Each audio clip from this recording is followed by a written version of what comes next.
So we are back to my guys with another video. I hope you all are doing good in this war, destruction and panic situation. लेकिन अगर मैं आपको बताऊं कि जब ज़्यादा लोग युद्ध के टाइम पैसे खो देते हैं तब कुछ लोग चुपचाप अमीर बन रहे होते हैं, क्या आप मानेंगे? हाँ, क्योंकि सिर्फ युद्ध देश को बर्बाद नहीं करता बल्कि पैसे का फ्लो चेंज कर देता है। और अगर आप इस शिफ्ट को समझ जाओ तो या तो आप नुकसान उठाते हो या स्मार्ट तरीके से प्रॉफिट कमा सकते हो।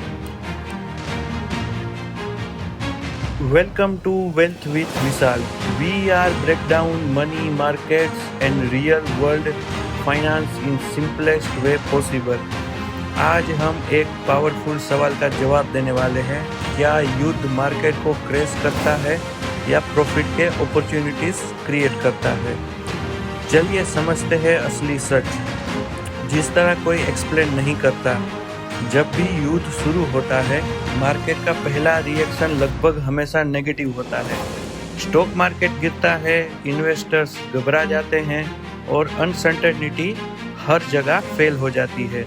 रीज़न सिंपल है, मार्केट अनसर्टेनिटी को पसंद नहीं करता।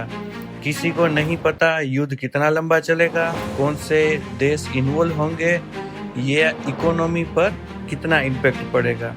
इसलिए इन्वेस्टर्स जल्दी जल्दी सेलिंग करने लगते हैं अपने पैसे को बचाने के लिए।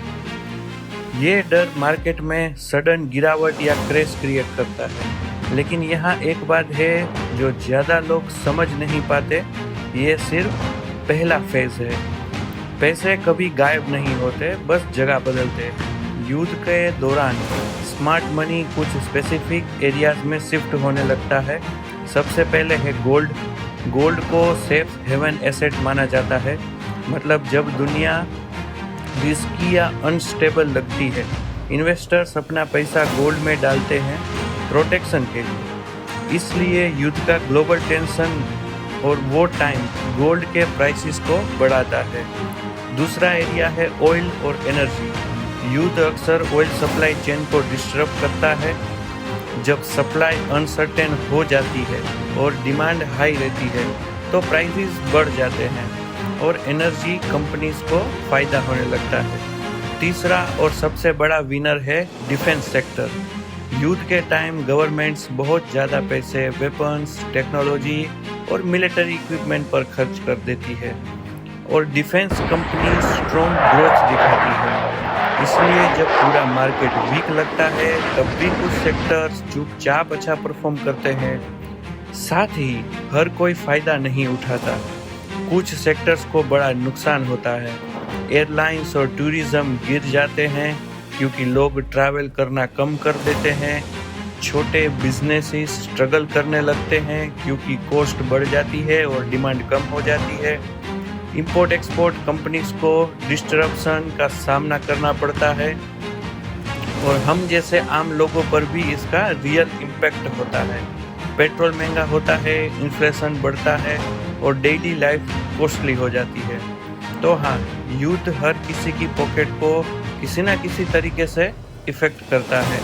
अब यहाँ से असली अंडरस्टैंडिंग शुरू होती है। अगर आप ध्यान से देखो, हर बार ग्लोबल टेंशन के टाइम सेम पैटर्न रिपीट होता है। सबसे पहले मार्केट डर की वजह से गिरता है, फिर पैसा सफ़र या स्ट्रेटेजिक सेक्टर में शिफ्ट हो जाता है और धीरे धीरे मार्केट फिर स्टेबल हो जाता है। इसका मतलब जो चीज़ पैनिक क्रिएट करती है वही अपॉर्चुनिटी भी क्रिएट करती है। फ़र्क सिचुएशन में नहीं होता, फ़र्क आपके रिएक्शन में होता है। स्मार्ट इन्वेस्टर्स घबराते नहीं हैं, वो डर में सब कुछ बेच नहीं देते, बल्कि वो शांत रहते हैं और लॉजिकली सोचते हैं। वो अपने इन्वेस्टमेंट्स को डाइवर्सिफाई करते हैं ताकि रिस्क स्प्रेड हो जाए। वो अपने पैसे का कुछ हिस्सा गोल्ड जैसे सेफ एसेट में रखते हैं। वो इमोशनल डिसीजन से बचते हैं और लॉन्ग टर्म ग्रोथ पर फोकस करते हैं, क्योंकि हिस्ट्री ने बार बार दिखाया है कि मार्केट रिकवर करता है और ज़रूर करता है। लेकिन जो लोग क्रैश के टाइम पैनिक करते हैं वो सबसे ज़्यादा नुकसान उठाते हैं। तो फाइनल सच क्या है? क्या युद्ध मार्केट क्रैश करता है? हाँ, शॉर्ट टर्म में बिल्कुल। इसका आंसर होना चाहिए यस, शॉर्ट टर्म में मार्केट क्रैश होता है। लेकिन क्या युद्ध प्रॉफिट अपॉर्चुनिटी भी है? जी बिल्कुल। सबसे बड़ा फर्क नॉलेज का है। जितना ज़्यादा आप समझोगे उतना बेटर डिसीजन लोगे। अगर आप सीखना चाहते हो कि पैसा कैसे काम करता है, सिर्फ नॉर्मल टाइम में नहीं बल्कि क्राइसिस के टाइम में भी, तो वेल्थ विद विशाल को जरूर सब्सक्राइब करो, क्योंकि यहाँ हम सिर्फ न्यूज़ फॉलो नहीं करते बल्कि समझते हैं कि उसे यूज़ करके वेल्थ किससे ग्रो करे। और हमेशा याद रखो, केओस के टाइम पर वही जीतता है जो इन्फॉर्म्ड रहता है।